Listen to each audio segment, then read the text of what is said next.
ఆడపిల్ల పుట్టినప్పటి నుంచి ఒక ఏజ్ వచ్చే వరకు తన ఫీలింగ్స్ అన్నీ పేరెంట్స్ తో షేర్ చేసుకుంటుంది. తర్వాత బ్రదర్స్ తో, సిస్టర్స్ తో, ఆ తర్వాత ఫ్రెండ్స్ తో, కలీగ్స్ తో. ఒక్కొక్క స్టేజ్ లో ఒక్కొక్కరు తన బాధ్యతల్ని తీసుకుంటారు. బట్ వీళ్ళందరి బాధ్యతని కలిపి తీసుకునేవాడే హస్బెండ్.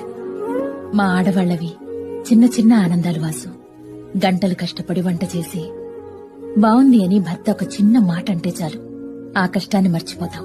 భర్త దగ్గరుండి ఏదైనా కొనిస్తే ఎంత సంతోషపడతామో తెలుసా? ఆయన షాప్కొచ్చి నాకు ఈ చీర సెలెక్ట్ చేసినప్పుడు నేనెంతో ఆనందపడ్డాను.